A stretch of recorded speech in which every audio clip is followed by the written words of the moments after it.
na wanaona kwamba kitendo cha kupiga mswaki ni kuiharibu funga yao. Anauliza muulizaji, ma hukmu istimali suwaki lisaim baada zawali, ni ipi hukmu ya kutumia mswaki kwa mfungaji baada ya jua kupindukia?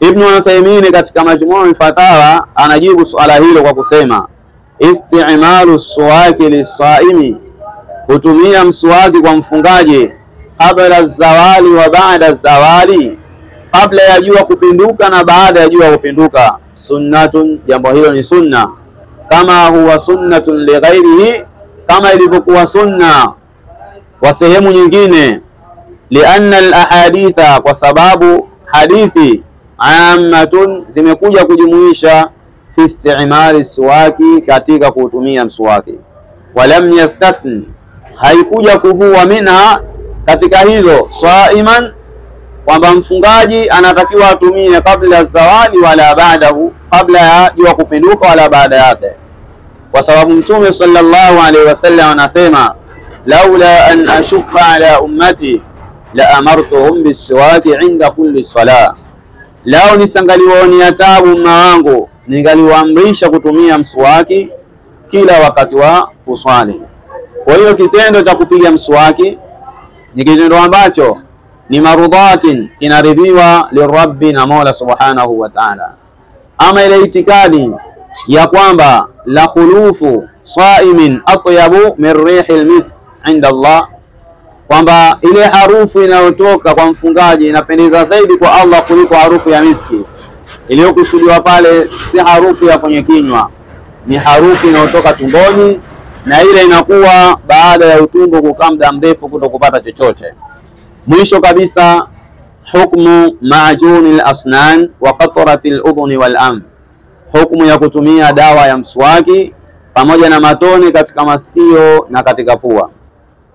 Anauliza muulizaji, ma hukmu istimali maajuni al-asnan, ni ipi hukmu ya kutumia dawa ya mswaki, wa qatrati al-udhun, na kutumia dawa ya matone katika sikio, wa qatrati al-anf, na kutumia dawa ya matone katika pua, wa qatrati al-aini, na kutumia dawa ya matone katika jicho, lisaimi, kwa mfungaji.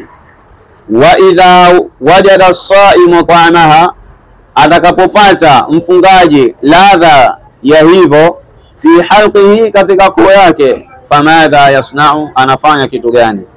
Swali hili analijibu Ibn Baz katika Majmu' al-Fatawa kwa kusema, tamdhifu al-asnani bil ma'juni la yuftiru bihi saim, kutumia dawa ya mswaki kwa mfungaji haiharibu funga wake, kasiwaki, kama vile mswaki.